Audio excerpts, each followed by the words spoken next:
महोदय, भारतीय पंचांग में गोपाष्टमी एक महत्वपूर्ण दिन है जो प्रतिवर्ष हमें हमारी आर्थिक व्यवस्था में गोधन के महत्व का स्मरण कराता है। देश के जीवन में गोधन के ऊंचे स्थान को ध्यान में रखकर ही हमारे पूर्वजों ने इस दिन को राष्ट्रीय पर्व के रूप में मनाने का निश्चय किया था। गोधन की पूजा प्राचीन काल से इस दिन की विशेषता रही है। दुर्भाग्य से कालांतर में हम इस पर्व के वास्तविक उद्देश्य को भूल गए और गाय की पूजा मात्र से संतुष्ट होने लगे।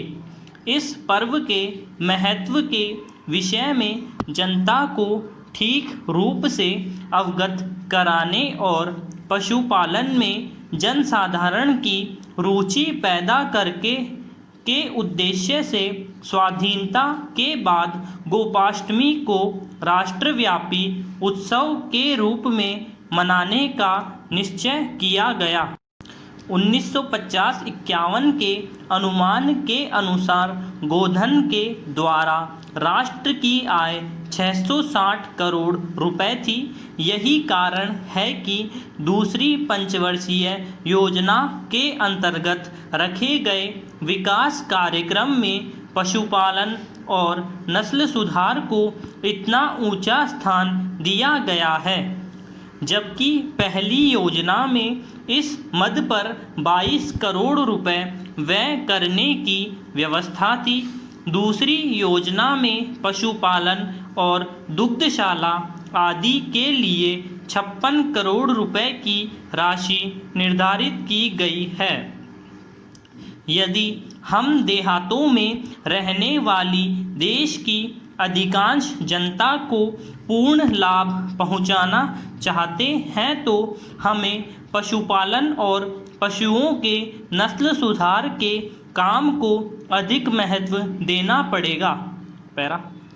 साधारणतया हमारे देश में गाय को आदर की दृष्टि से देखा जाता है, किंतु इस आदर का आधार धार्मिक भावना है।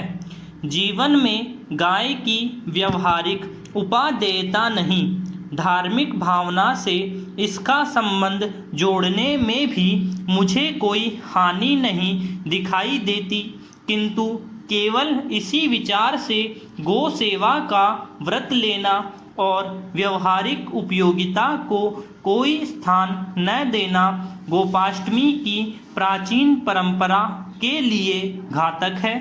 यदि हम इस पर्व को मनाने को सार्थक करना चाहते हैं तो हमें गाय की देखरेख और पशुपालन को एक व्यवसाय का रूप देना होगा अथवा इसका आधार आर्थिक मानना होगा और इसकी व्यवस्था लोगों के आर्थिक कल्याण की दृष्टि से करनी होगी। भावुकता में बुद्धि का घूंट मिलाने से हम गोपाष्टमी पर्व की सार्थकता में ही वृद्धि नहीं करेंगे, बल्कि अपनी धार्मिक भावना की भी अधिक रक्षा कर सकेंगे। हमारे देश के प्राय सभी भागों में पिंजरापोल और गौशालाएं धर्मार्थ संस्थाएं के रूप में चलाई जा रही है। इस कार्य में प्राय आर्थिक दृष्टिकोण को स्थान नहीं दिया जाता।